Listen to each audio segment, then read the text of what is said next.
Bismillahirrahmanirrahim. Assalamualaikum warahmatullahi wabarakatuh. Waalaikumsalam.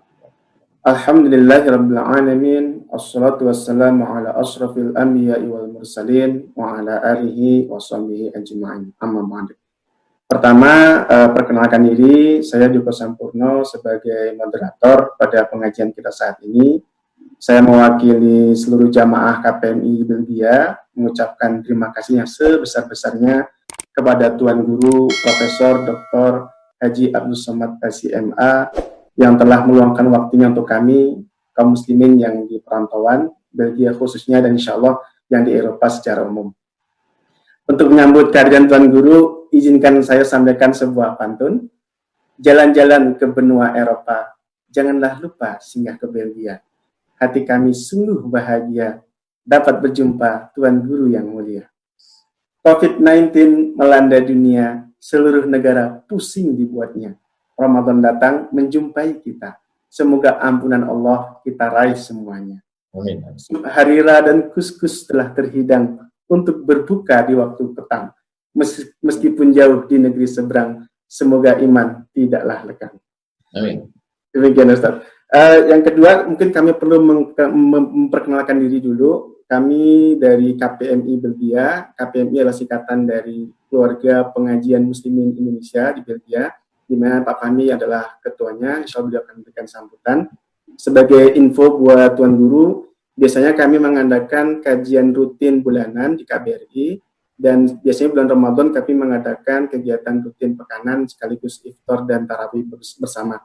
Namun karena sekarang sedang wabah COVID dan kami sedang dalam proses lockdown di Belgia, jadi kami mengadakan pengajian online 2 kali per pekan.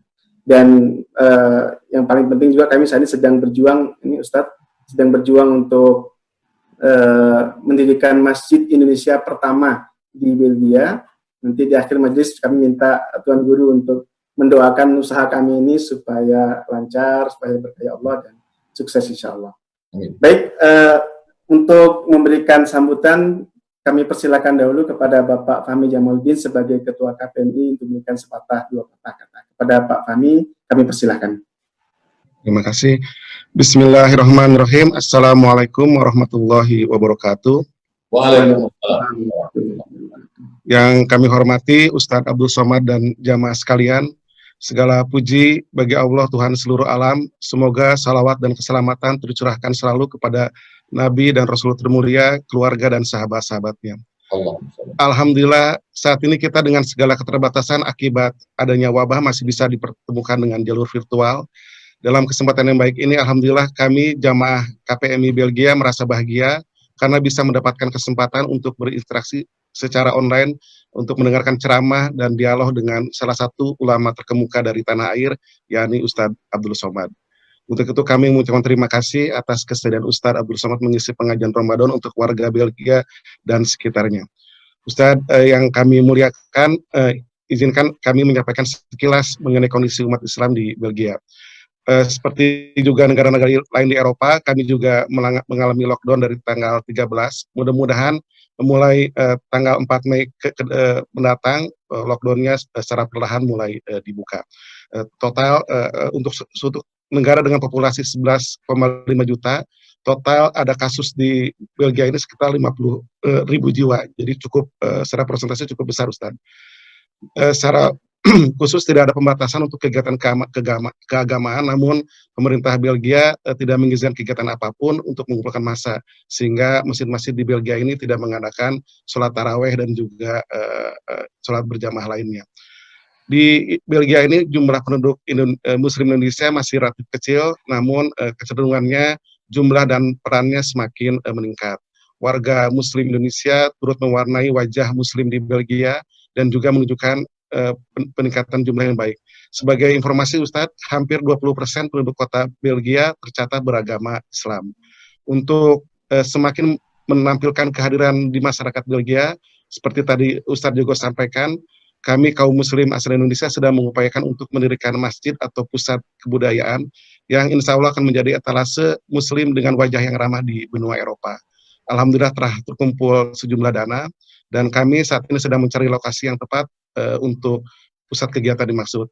Mohon doa dari Ustadz atas niat baik ini. Demikian Ustadz, sekali lagi terima kasih atas perkenannya. Semoga kita semua sehat dan bisa dipertemukan dalam keadaan yang sehat. Ustadz kita bisa bertemu dan bersilaturahim dengan warga di Belgia dengan Ustadz dan sekitarnya. Terima kasih Ustadz. Assalamualaikum warahmatullahi wabarakatuh. Waalaikumsalam warahmatullahi wabarakatuh. Terima kasih kepada Bapak Fahmi yang telah menyampaikan sambutannya. Langsung saja kita masuk ke acara inti kita, diskusi dan tanya jawab bersama Tuan Guru Ustadz Abdul Somad. Tema kita pada kesempatan ini adalah hikmah di balik musibah. Hikmah di balik musibah. Langsung ke pertanyaan pertama Ustadz ya. Yang pertama ada pertanyaan dari jemaah, hikmah apa yang bisa kita ambil baik sebagai individu maupun sebagai komunitas umat Islam dari adanya wabah COVID-19 yang melanda kita di saat ini? Kepada Ustaz, tafadhol masykuran. Bismillahirrahmanirrahim. Assalamualaikum warahmatullahi wabarakatuh. Waalaikumsalam warahmatullahi wabarakatuh. Alhamdulillahirabbil alamin wassalatu wassalamu ala asyrafil anbiya wal mursalin wa ala alihi wa sahbihi wa man tabi'ahu ila yaumiddin. Yang saya hormati keluarga besar KPMI Belgia, keluarga pengajian Muslimin Indonesia Belgia, Ketua Pak beserta seluruh pengurus, moderator, tak dapat saya sebut satu persatu. Insya Allah kita semua dimuliakan Allah Subhanahu wa Ta'ala. Amin. Ya Rabbal Alamin. Yang pertama perlu difahami bahwa konsekuensi dari iman adalah ujian. Ahasiban nasu ayyutraku ayyaqulu amanna. Apakah manusia itu dibiarkan begitu saja ketika mereka berani berkata kami beriman, wa hum la yuftanun. Mereka belum diuji, maka ketika kita berani berkata asyhadu an la ilaha illallah wa asyhadu anna muhammadar rasulullah, itu artinya ujilah saya. Konsekuensi dari iman adalah ujian. Bacalah semua nabi-nabi, wali-wali, orang-orang soleh, pasti kehidupan mereka itu ada namanya ujian. Hanya saja kita selalu memahami kalau sakit ujian, kalau kebakaran ujian, kalau bangkrut ujian. Padahal semuanya hidup ini adalah ujian. Wa balawnahum bil hasanat wasayyi'at. Kami uji mereka dengan hasanat. Rumah mewah, ujian. Keluarga sakinah, ujian. Anak sehat, ujian. Jadi sebetulnya kita pandang bahwa semua yang kita terima dalam hidup ini adalah ujian. COVID-19, ujian. Bagaimana menyikapinya? Sabar. Lalu selama ini hidup tenang, gaji besar, hidup di luar negeri dengan fasilitas, itu juga ujian. Bagaimana menyikapinya? Syukur. Jadi kalau kita banding-bandingkan, mana yang lebih banyak ujiannya? Ujian kesenangan atau ujian ketidaksenangan? Kita COVID-19 ini baru berapa bulan? Baru bulan yang paling pertama ditemukan Januari, Februari, Maret, April, Mei. 4 bulan. Tapi ujian kesenangan kita jauh lebih banyak. Oleh sebab itu, apa hikmah di balik ini semua? Orang kalau diuji dengan kesenangan, biasanya lupa. Orang kalau diuji dengan yang manis-manis, lupa. Kapan baru ingat? Ketika udah kena diabetes, baru ingat. Kalau diuji dengan kolesterol, dengan lemak, dengan daging, lupa. Kapan baru ingat? Ketika datang jantung koroner, oh baru ingat. Begitu juga sekarang semuanya ingat. Kalaulah orang yang kaya tidak kena, buktinya orang Amerika kena. Kalaulah orang yang disiplin tidak kena, orang di Jepang, orang di Eropa kena. Kalaulah orang bersih tidak kena, itu 150 orang di istana Raja Saudi Arabia kena. Kalaulah orang punya ilmu pengetahuan nggak kena, itu dokter-dokter pakai APD, perawat-perawat, mereka paling ngerti, kena juga. Oleh sebab itu ada usaha, ada ikhtiar, ada sabar. Sekarang masanya kita sedang melockdown pikiran. Yang selama ini sibuk, tidak sempat untuk berpikir, akhirnya sekarang bisa berpikir.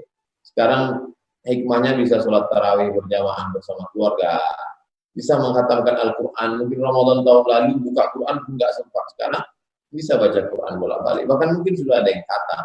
Besok sudah masuk hari yang ke-9. Asa anta takrahu syai'an, boleh jadi kamu benci sesuatu, wa yaj'alallahu fi khairan katsira, tapi di balik kebencian itu banyak kebaikan-kebaikan. Asa anta takrahu syai'an wa huwa khairul lakum. Boleh jadi kamu benci sesuatu, tapi sebetulnya ada kebaikan yang luar biasa di balik itu semua. Inilah masanya kita merenung sejenak, bertafakkur sejenak.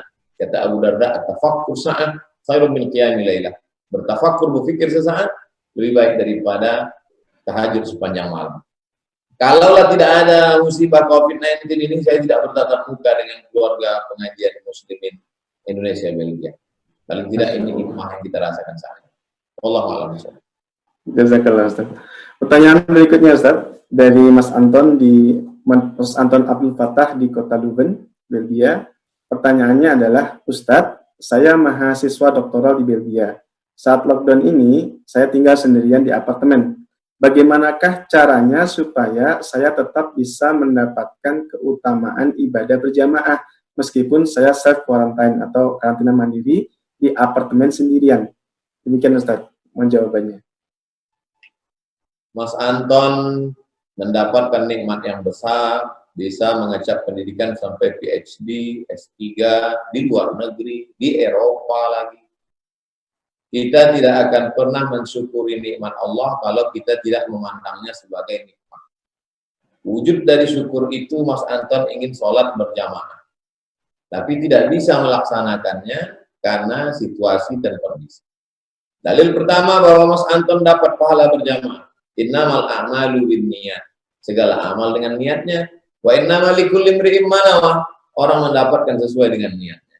Maka niat selama ini ingin berjamaah tidak terlaksana karena wabah COVID-19, kita mesti menjaga. Al-Quran mengatakan, la tulqu bi'aidikum ila tahlukah, jangan kau jerumuskan dirimu dengan penuh kesadaran, dengan tanganmu ke dalam kebinasaan. Gak boleh kita keluar keluyuran lalu dengan kesadaran lalu kita binasa. Sedangkan dalam hadis dikatakan, firra minal majzum, firaqaka minal asad, lari engkau dari penyakit menular sebagaimana engkau lari dari singa, maka bertahan di rumah dan niatnya sudah mendapatkan pahala sholat berjamaah. Dua, bahwa orang yang menetap di dalam rumah, man makatha fi baitihi, siapa yang menetap di dalam rumahnya, imanan, karena keimanan kepada Allah, wahtisaban, karena mengharapkan balasan hanya dari Allah, dan dia yakin bahwa tidak ada mudarat kecuali atas izin Allah, artinya yang meninggal itu karena sudah takdirnya, maka dia dengan tetap berusaha berikhtiar, maka dia dituliskan mendapat pahala syahid. Apa maknanya? Syahid lebih besar daripada sholat berjamaah. Sedangkan syahid saja dapat, apalagi sholat berjamaah. Oleh sebab itu Mas Anton jangan bersedih hati, atau yang senasib dengan Mas Anton yang tinggal di kosan sendirian, di apartemen, di flat sendirian, tetap sholat tarawih, habis tarawih sholat witir, malamnya bangun sholat sunat wudhu, habis sholat sunat wudhu, sholat sunat taubat, habis sholat sunat taubat, sholat sunat hajat, habis itu sholat sunat tahajud, setelah itu makan sahur, nunggu makan sahur banyak-banyak beristighfar, setelah itu sholat qobliyah subuh, sholat subuh, habis itu berzikir sampai terbit matahari, dan lanjutkan menulis, semuanya insya Allah bernilai jihad, dan disertasinya berkah insya Allah. Allah. Syukur Ustaz. Berikutnya Ustaz, pertanyaan yang ketiga dari Bu Wahidah di Belgia. Bagaimana meningkatkan optimisme sebagai muslimin menghadapi ketidakpastian menghadapi COVID-19 sehingga kita dijauhkan dari perasaan kufur nikmat? Demikian Ustaz. A'udzubillahi minasyaitonir rajim. Asyaitanu ya'idukumul faqra. Setan selalu membisikkan kurang.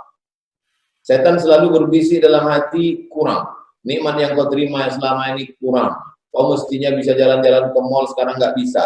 Mestinya kau bisa keluyuran kemana-mana, happy, sekarang nggak bisa. Akhirnya kita menjadi down.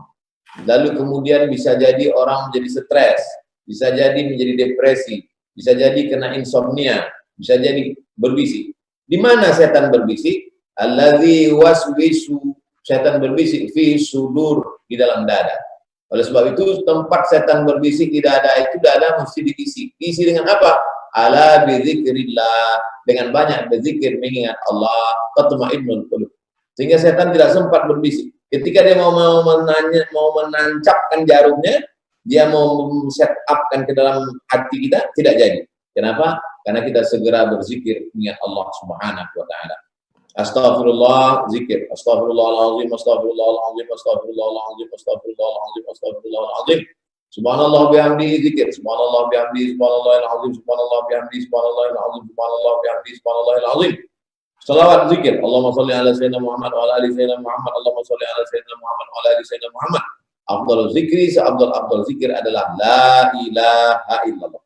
Jadi kalau terlintas dalam pikiran, terlintas dalam hati, terasa down, ambil wudhu, segera sholat sunat. Kalau kebetulan pagi sholat sunat duha, kalau malam sholat sunat tahajud, kalau belum tidur malam sholat sunat qiyamul lail, lalu kemudian atau sholat sunat mutlak. Sholat sunat saja tidak terikat dengan apapun, namanya sholat sunat mutlak. Dalam keadaan berwudhu, habis itu berzikir 100 kali, satu putaran tasbih atau pakai zikir tasbih digital. Lalu kemudian setelah setannya kabur, lalu baca buku. Buku nggak ada, download di internet, cari buku yang membangkitkan semangat, motivasi, membaca Al-Quran. Jadi sesungguhnya motivator pun kita undang di hotel, semangat, semangat, semangat motivator dengan audio visual. Tapi begitu selesai, kita down lagi. Karena dia hanya ekstern, dari luar. Dari luar itu tidak bisa. Dia bangkitnya semangat itu mesti dari intern, dari dalam. Maka yang dari dalam itu, siapapun motivatornya, dia akan mengatakan, bangkitkan semangat Anda, dekatkan diri kepada Tuhan, sesuai dengan keyakinan dan agama masing-masing. Motivator biasanya tidak bawa agama. Tapi kita sebagai seorang muslim, mendekatkan diri kepada Allah Subhanahu wa ta'ala. Fa'iza faragta fansab. Selesai dari satu aktivitas, buat aktivitas yang lain. Sekarang walaupun tinggal di apartemen, orang bisa bercocok tanam melalui botol-botol minuman, hidroponik, bisa melihat ikan di akuarium atau di tempat kecil, atau bisa juga menyibukkan diri dengan mencari maklumat, atau menulis diari, atau menulis doa-doa, atau menerjemahkan buku. Banyak yang bisa kita lakukan. Jangan sampai mati langkah. Jangan sampai tidak tahu mau berbuat apa. Fa'idha faragta, kalau sudah selesai dari satu aktivitas, fansok, cari aktivitas yang lain. Tapi jangan lupa, wa ila rabbika faragh, berharap kepada Allah Subhanahu wa ta'ala. Wallahu a'lam bishawab. Syukran Ustaz. Berikutnya Ustaz, ada pertanyaan dari ibu-ibu. Saya punya masalah terkait alat kontrasepsi yang saya gunakan. Saya sering mengalami flek atau bercak darah yang tidak teratur, sehingga saya sering kesulitan untuk membedakan antara haid atau darah penyakit atau flek. Pertanyaannya Ustadz, bagaimana terkait puasa saya? Apakah saya batalkan ketika flek atau harus yakin dahulu itu haid, baru kemudian saya batalkan puasa saya Ustadz? Demikian. Perempuan normalnya menstruasi 7 hari. Sedangkan batas maksimal paling lama 15 hari. Lebih dari 15 hari itu disebut dengan istihadah. Saya ulang sekali lagi. Normal 7 hari. Paling lama 15 hari. Masuk hari ke-16, maka dia sudah terhitung istihadah. Jadi ibu hitung normalnya 7 hari. Lebih dari 7 hari itu masih masuk ambang batas maksimal 8 hari, 9 hari, 10 hari ibu tidak puasa, 7 hari tidak puasa, 8 hari tidak puasa, 9 sampai 15. Kalau dari mulai hari ke-15 selesai, 16-nya masih ada flek atau 16 berhenti 17, ibu tetap puasa saja. Tetap puasa. Namanya itu istihadah. Istihadah tetap sholat. Maaf, bersihkan, setelah bersih pakai pembalut, berwudu, sholat. Tetap laksanakan puasa. Bisa cari di Google tulisannya Somat Morocco.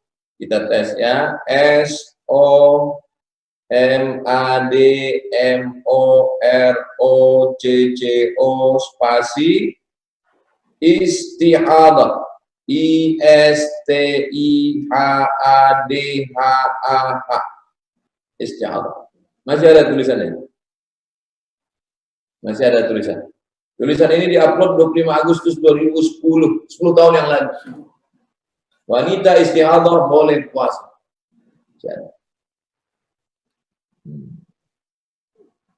Masih ada tulisan. Di-share, teman-teman. Wallahu a'lam. Syukur jazakallah Ustaz. Baik, masuk ke pertanyaan berikutnya Ustaz. Dari Mbak Nurul di Kota Limal, Belgia. Ayah saya sudah wafat. Ayah saya belum bisa pergi haji karena alasan ekonomi belum cukup hingga akhirnya beliau wafat. Nah, kakak saya kekeh mau membadal hajikan beliau. Sementara saya lebih ingin uang dari saya dan kakak saya ini lebih baik diberikan untuk amal jariah seperti menyumbang ke panti yatim atau masjid atas nama beliau. Jadi kita sering tidak sepakat untuk hal ini. Bagusnya membadal hajikan untuk beliau atau memberikan ke amal jariah. Pertanyaannya Ustadz, mana yang terbaik untuk beliau agar diringankan siksa kuburnya? Demikian Ustadz. Dua-duanya baik. Tapi kalau mau skala prioritas, lihat dulu kemampuan ekonominya. Badal haji cari yang betul-betul amanah.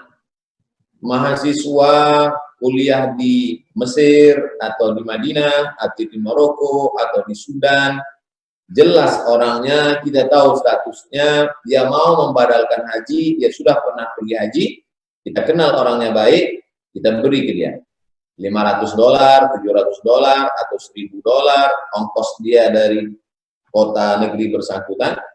Nah, jadi kalau $1.000 lebih kurang 15 juta ongkos dia, transportasi dia, konsumsi dia, sebenarnya yang kita bayar itu adalah ongkosnya. Lalu kemudian dia melaksanakan ibadah haji untuk almarhum. Sunnah ada dalam hadis Nabi. Dalilnya sahih. Labbaik Allahumma syubrumah, aku hajikan syubrumah. Kata Nabi, syubrumah itu siapa? Akhi, saudara saya. Kamu menghajikan saudaramu? Iya. Kamu sudah haji atau belum? Belum. Hajikan dulu dirimu, baru kau hajikan saudaramu. Itulah dalil boleh membadalkan haji. Lalu kemudian kalau mau bersedekah, baik juga. Mana dalilnya? Ummi matat, ibu saya meninggal dunia. Apa atasaddaq anha? Kalau saya bersedekah, apakah sedekah untuk almarhumah itu sampai ya Rasulullah? Kata Nabi, tasaddaq, bersedekahlah. Ayu sedekatu afdal, apa sedekah yang paling baik? Saqil ma, memberi air minum. Berikan sumur bor untuk saudara-saudara kita yang jauh di pemukiman, di bukit, di gunung yang tidak ada tempat wudhu, susah air, buatkan sumur bor untuk almarhum. Atau bangunkan pembebasan tanah masjid, atau 100 sak semen. Ini baik sekali. Nah, di antara dua ini, kebetulan kakak ibu ada uangnya 15 juta untuk badal. Ibu bangunkan sumur bor, dua-duanya dapat. Budgetnya cuma ada 15 juta Pak Ustaz. Budgetnya cuma ada 10 juta. Untuk apa? Badal haji. Karena haji adalah rukun. Dan almarhum pasti punya niat yang sangat. Nanti setelah dilaksanakan badal haji, baru tahun-tahun berikutnya akan bersedekah. Bangun masjid, panti yatim, jompo, sekolahkan fakir miskin. Maka tiap tahun ada aktivitas. Jangan pernah berhenti. Semangat cari duit, semangat untuk mengumpulkan uang, bukan untuk mengejar dunia, tapi untuk beramal soleh, bekal akhirat, dan berbakti kepada orang tua. Berkah hidup ibu dan keluarga insya Allah. Wallahu a'lam. Ayo, syukur jazakallah Ustaz. Berikutnya Ustaz dari Berta Siagian. Ustaz, saya tinggal di North Makedonia. Di sini antara imsak dan subuh berjarak 1 jam lebih saja. 1 jam lebih. Bagaimana nih Ustaz? Afwan. Kalau saudara-saudaraku berada di kawasan yang waktunya tidak normal, antara imsak dengan pokoknya waktunya tidak normal, di belahan bumi ada waktu yang tidak normal, maka dipakai negeri terdekat yang normal. Cari negeri terdekat yang normal, ikuti waktu negeri terdekat normal. Setel radio atau televisi atau internet, lihat waktunya, kapan mereka berbuka, ikut waktu itu. Kapan mereka bersahur, ikut waktu itu. Saya ulang sekali lagi, negeri yang tidak normal, di ambang batas manusia untuk melaksanakan, lebih dari sekian puluh jam, tidak mampu. Ikuti negeri terdekat yang normal. Wallahu a'lam. Syukur bisa kalau Ustaz. Berikutnya Ustaz, pertanyaan dari Pak Ismail Siregar di Belgia. Di bulan Ramadan, semua ibadah diganjar dengan pahala yang berlipat ganda. Namun bagaimana bila kita berbuat dosa? Apakah dosa itu juga diganjar berlipat ganda di bulan Ramadan ini? A'udzubillahi minasyaitonir rajim. Inna iddatash syuhuri 'indallahi 12 syahran fi kitabillah yauma khalaqas samawati wal ardh. Ketika Allah menciptakan langit dan bumi, ada 12 bulan dalam setahun. Minha arba'atun hurum, ada 4 bulan mulia.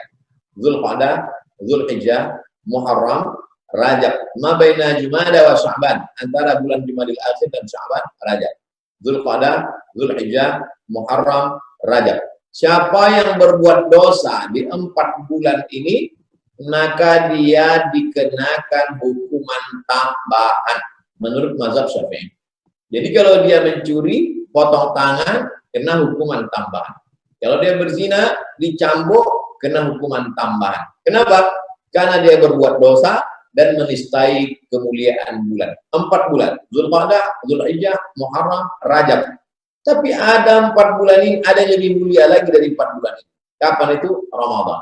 Kalau di 4 bulan yang mulia saja kena hukuman tambahan, apalagi di bulan yang lebih mulia dari yang 4 ini, yaitu bulan Ramadan. Maka kita jaga kemuliaan bulan Ramadan ini dengan amal soleh dan menjauhi segala perbuatan dosa. Yang sudah buat dosa, nanti sholat sunat taubat, mandi taubat, sholat sunat taubat, perbanyak ibadah, Allah ampunkan silap salah dosa insyaAllah. Wallahu a'lam bishawab. Syukur Ustaz. Ini masih banyak pertanyaan Ustaz, dan bisa terkejar waktunya. Pertanyaan berikutnya Ustaz dari Pak Faisal di Belgia. Apakah wabah ini akibat perbuatan manusia sesuai dengan firman Allah Subhanahu wa taala? Apa saja musibah yang menimpa kalian dengan sebab-sebab dosa kalian, dan Allah banyak memberikan maaf kepada kalian. Asy-Syu'ara ayat 30.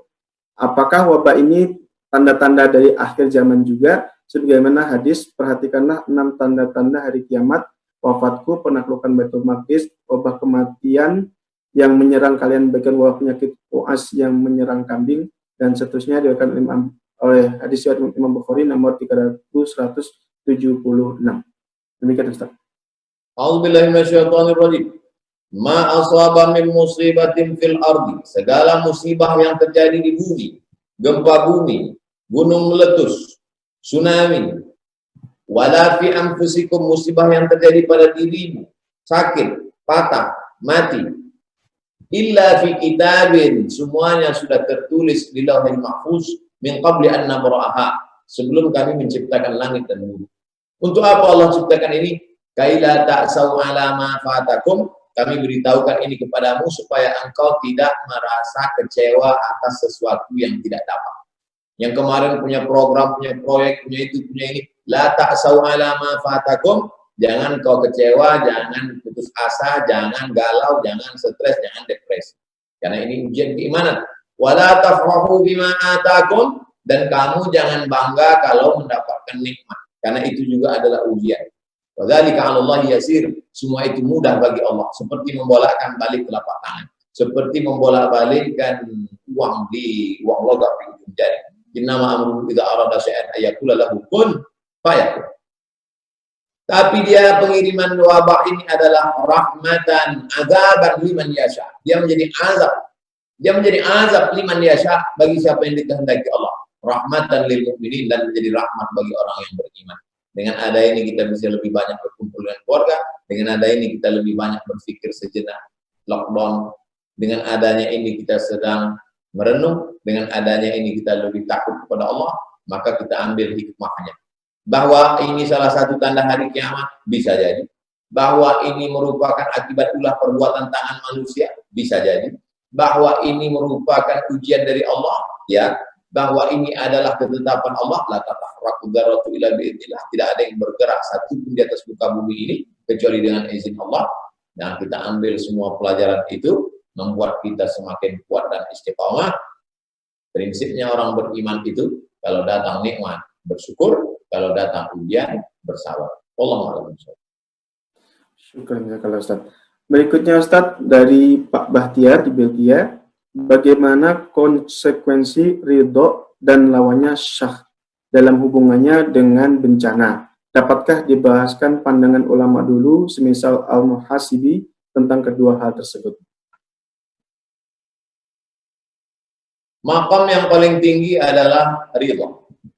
Oleh sebab itu sahabat-sahabat Nabi itu disebut Abu Bakar Siddiq radhiyallahu, Umar bin Khattab radhiyallahu, Ali bin Abi Thalib radhiyallahu. As-sabiqun al-awwaluna minal muhajirin, mereka yang dulu masuk Islam dari kalangan muhajirin dan ansar, mereka itu radhiyallahu anhu, mereka diridhoi. Setelah kita masuk ke dalam surga, Allah bertanya, "Madza turidun?" Penghuni surga, kamu mau apa? Bidadari sudah dapat, pohon-pohon sudah dapat, sungai-sungai, taman-taman indah sudah dapat, makanan sudah. Apa yang mau kamu inginkan lagi? Kata penghuni surga, ada satu yang belum, ridha. Makanya kita diajarkan berdoa, Allahumma inna nas'aluka, kami mohon kepada engkau ridha. Siapa yang mendapatkan ridha Allah? Yang mendapatkan ridha Allah adalah orang yang ridha terhadap keputusan Allah. Malam yasbir bi bala'i, siapa yang tidak sabar menerima ujian, walam yarda bi qada'i, siapa yang tidak ridha menerima takdir, waliyatlub rabban siwaya, carilah Tuhan selain aku. Seorang ulama berkata, aku tahu Allah itu ridha kepadaku. Dari mana kau tahu? Kalau sahabat Nabi diridhai Allah, tahu karena ada ayatnya dalam Quran. Kamu diridhai Allah, dari mana kamu tahu bahwa kamu diridhai Allah? Ketika aku ridha menerima ujian Allah, saat itu Allah ridha kepadaku. Oleh sebab itu, kalau kita belum lagi ridha, lawan ridha adalah risau, gelisah, galau, melawan. Ini seperti air deras. Kalau kita lawan, kita akan tumbang, kita akan jatuh. Tapi dengan tetap tidak meninggalkan ikhtiar. Mesti ada usaha. Itulah yang membeda kita dengan ahlul bid'ah. Ahlul bid'ah bukan ahlul sunnah. Lawan daripada ahlul sunnah adalah ahlul bid'ah. Mereka yang membuat-buat ajaran sendiri, berkata bahwa kita hanya mengikut takdir saja, tak ada usaha. Seperti rumput yang dihembus angin, seperti wayang yang dimainkan oleh dalang, tidak bisa bergerak. Sedangkan kita diberikan Allah Subhanahu wa taala mata, lihatlah, telinga, dengarlah, akal, pikirlah, hati, renunglah, tangan, kudrat, ada kemampuan, iradat, ada keinginan. Gunakan dia, lalu kemudian terjadi apa yang terjadi, kita terima dengan ridha. Makanya pagi kita katakan raditu billahi rabba, aku ridha menerima keputusan engkau sebagai Tuhan Rabb, wa bil islami dina, Islam sebagai jalan hidupku, wa bima Muhammadin nabiyya wa rasulah, Nabi Muhammad sebagai nabi dan rasul, wa bil Qur'ani imama, Quran sebagai pembimbing. Wallahu a'lam. Syukran Ustaz. Berikutnya Ustaz dari, saya tidak tahu ini Bapak atau Ibu Sari, kayak ini warga Malaysia yang ada di Belgia Ustaz. Assalamualaikum Ustaz, saya nak tanya, kalau kita ada satu kumpulan tadarus Al-Quran menggunakan video call, apakah ini boleh mendapat pahala tadarus, sedangkan kita duduk berjauhan, apakah cara ini diperbolehkan? Rukun, syarat, wajib, sunnah. Rukun, syarat, wajib, sunnah. Apakah duduk bersama dalam tadarus itu rukun? Bukan. Syarat? Bukan. Wajib? Tidak juga. Selama bisa didengar suaranya jelas, maka walaupun kita tidak satu majelis, maka itu sudah disebut dengan tadarus. Satu orang belajar, tadrus. Dua orang saling belajar, yang satu baca, satu dengar, yang satu baca, satu dengar, satu mengkoreksi, tadarus. Saling memberikan koreksi. Kamu baca, saya dengar. A'udzubillahi minasyaitonir rajim. Bismillahirrahmanirrahim. Jelas makharijul hurufnya, jelas matnya, maka lanjutkan, tetap dapat pahala. Tidak disyaratkan mesti wahdatul ittihadul majlis, satu majlis. Bahkan akad nikah sekalipun,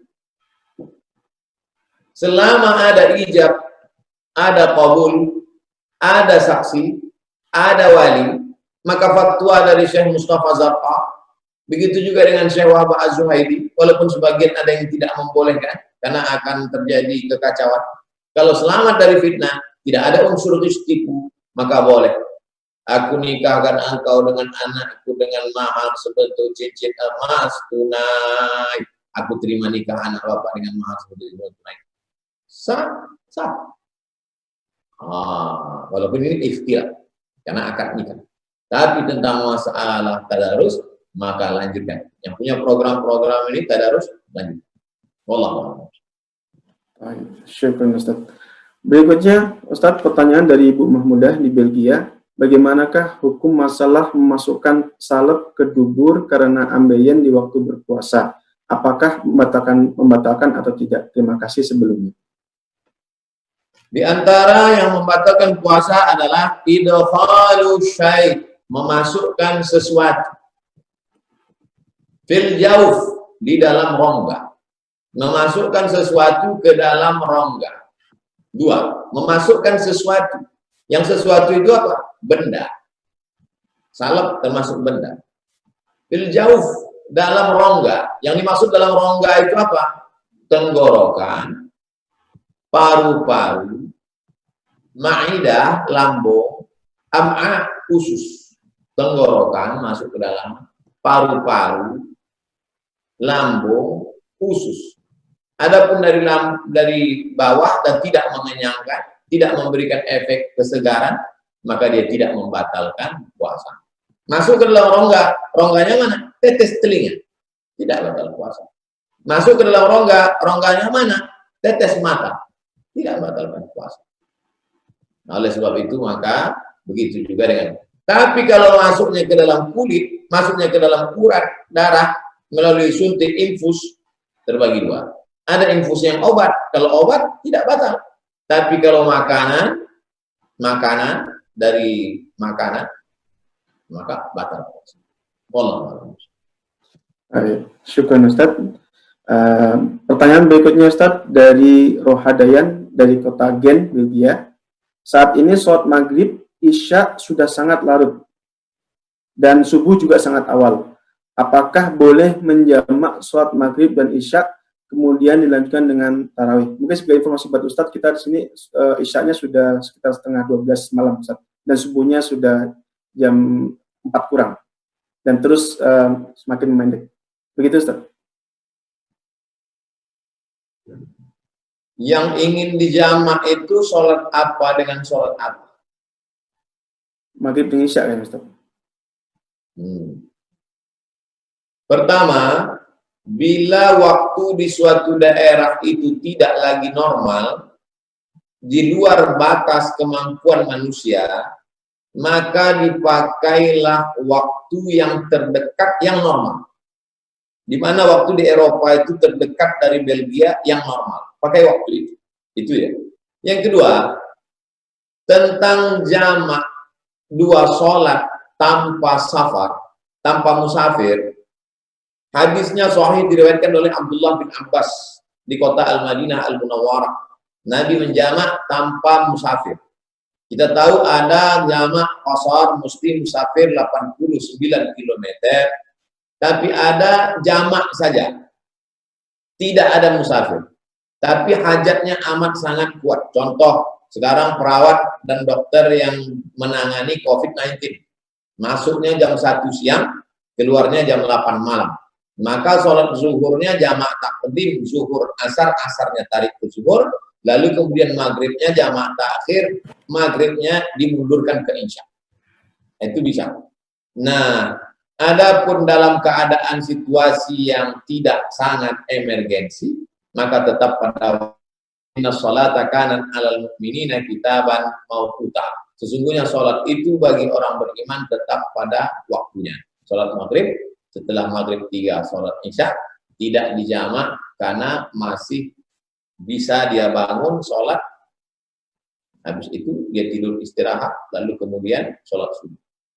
Wallahu a'lam bishawab. Syukran Ustaz. Berikutnya ada pertanyaan dari Pak Kadir. Bagaimana pendapat Ustadz tentang penggunaan garbu tala atau menggunakan getaran ayat-ayat Al-Quran sebagai cara pengobatan virus COVID-19? Ini sesuai dengan ayat ma huwa shifa'u minal Quran. A'udzubillahi minasyaitonirrajim. Wa nunazzilu minal Quran, kami turunkan Al-Quran itu ma huwa shifa'. Kami turunkan Al-Quran itu sebagai syifa, obat. Dalam hadis pula dikatakan, alaikum bisyifa'aini, hendaklah engkau berobat dengan dua. Pertama, al-asal, madu. Yang kedua, wal Quran. Quran menyebut Quran itu sebagai syifa. Hadis juga menyebut Quran itu sebagai syifa. Dalam bahasa Arab, obat itu ada dua. Pertama, syifa. Yang kedua, dawa. Mengapa Allah tidak menyebutkan Quran itu dawa? Mengapa disebut syifa? Karena dawa bisa sembuh, bisa tidak. Tapi kalau syifa, pasti sembuh. Jadi kalau Allah berkata Quran kami turunkan sebagai syifa, menunjukkan bahwa pasti sembuh. Kalau memang pasti sembuh, mengapa orang tidak sembuh? Bukan salah obatnya, tapi kita yang belum tahu bagaimana cara penggunaan obatnya. Jadi kalau ada orang menggunakan getaran elektromagnetik atau dibuat dia sebagai sebuah ramuan, seperti ayat Al-Quran yang ditulis dimasukkan ke dalam minuman, ayat Al-Quran yang ditulis di mangkok, menuliskan ayat Al-Quran, ada riwayat dari Abdullah bin Abbas, membacakan ayat Al-Quran dibacakan ke telinga, maka itu semua adalah sarana, tidak bid'ah. Perbuatan ini baik berdasarkan dalil-dalil yang dilakukan oleh para sahabat, bahkan menggunakan ayat Al-Quran seperti menuliskan untuk air minum, membacakan ke telinga sebelah kanan, dicampur dengan daun bidara, warak sidr madekuk, daun bidara yang ditumbuk. Nah, ini untuk obat-obat ruqyah, tapi tidak menutup kemungkinan pula dia mengobati yang sifatnya medis dan non medis. Wallahu a'lam bishawab. Mungkin pertanyaan terakhir Ustadz, karena waktunya akan segera habis. Pertanyaannya adalah, berapakah batas waktu normal untuk manusia itu berpuasa? Apakah 20 jam ataukah kurang pada itu, Ustaz?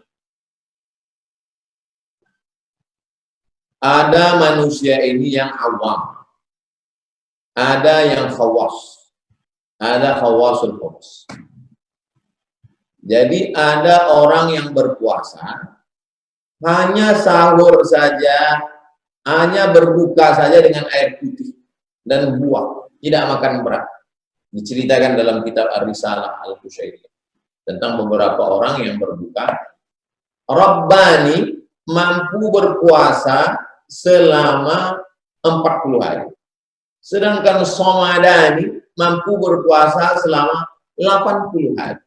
Dan mereka hanya berbuka saja. Berbuka itu pun kadang mengikuti sunnah, hanya untuk membatalkan. Karena tidak boleh puasa wisol nyambung 24 jam. Allahu Akbar, minum air putih. Hanya untuk membatalkan, mengikut sunnah. Habis itu makan buah, makan ringan, habis itu puasa lagi. Itu menunjukkan ada orang yang levelnya tinggi. Tapi untuk batas manusia normal sekarang, bertanyalah ke dokter. Karena ini bukan lagi sifatnya spiritual, bukan lagi cerita keimanan, tapi kemampuan manusia. Kami di Indonesia bersahur azan jam 5 subuh, berbuka di Pekanbaru Riau jam 6.20, insya Allah 13 jam setengah. Di Mesir dulu pada musim panas pernah sampai bersahur pukul 4, musim dinginnya cepat, musim panasnya lama, sekian belas jam, tidak sampai 20. Tapi untuk pastinya kemampuan manusia itu berapa jam, tanya ke dokter yang amanah. Karena terkait dengan kemampuan manusia ini sifatnya adalah fisik manusia rata-rata yang umum. Wallahu a'lam bishawab. Ustaz, karena keterbatasan waktu Ustaz, mungkin kita tutup kegiatan pengajian kita ini dengan doa. Kami minta Tuhan Guru untuk memimpin doa untuk kita semuanya. A'udzubillahi minasyaitonirrajim. Bismillahirrahmanirrahim. Alhamdulillahirabbil alamin. Arrahmanirrahim. Maliki yaumiddin. Iyyaka na'budu wa iyyaka nasta'in. Ihdinas siratal mustaqim, siratal ladzina an'amta 'alaihim ghairil maghdubi 'alaihim waladdallin. Amin. Allahumma shalli 'ala sayyidina Muhammad wa 'ala ali sayyidina Muhammad. Ya Aziz, ya Ghaffar, wahai Engkau yang Maha Perkasa dan Maha Pengampun. Allahumma dafa'anna al-waba, dengan kemuliaan, keperkasaan, kekuasaanmu, angkatlah wabah ini dari negeri kami, ya Allah, dari negeri-negeri kaum muslimin, ya Allah, dari seluruh penjuru dunia, ya Allah. Adapun saudara kami yang sudah mendahului kami, Allah menja'alhum minas syuhada, jadikan kami mereka mati syahid. Lalu kemudian keluarga mereka, jadikan keluarga mereka minas sabirin, orang-orang yang sabar. alladzina idza asabatuhum musibah, ketika musibah datang kepada mereka, mereka berkata inna lillahi wa inna ilaihi raji'un. Allahumma anzil rahmata wa salamata wa sakinata ala qulubil mu'minin. Turunkan rahmat, kasih sayang, ridha dan sakinah ke dalam hati saudara-saudara kami yang beriman, supaya mereka mampu menjalani lockdown, menjalani social distancing ini dalam keadaan tenang, tidak risau, tidak galau, tidak bulan-bulan. Ya Allah, Allahumma ja'alna minal mukhlasin al-qudin. Jadikan kami orang-orang yang ikhlas, jadikan kami orang-orang yang ridha. Allahumma ja'alna minal radina lil qada'i. Jadikan kami orang-orang yang beridha menerima takdir-Mu ya Allah. Allahumma inna nas'aluka rabbal qada walakin nas'aluka lutfa fi. Kami tidak minta supaya Engkau jauhkan kami. Kami tidak minta supaya Engkau jauhkan kami dari takdir yang sudah Kau tetapkan.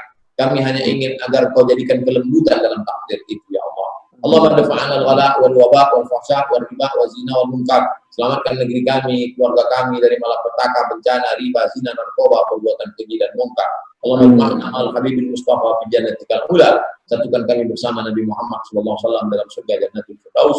Wa sallallahu ala sayyidina wa maulana Muhammad wa ala alihi wasallam. Alhamdulillah. Alhamdulillah.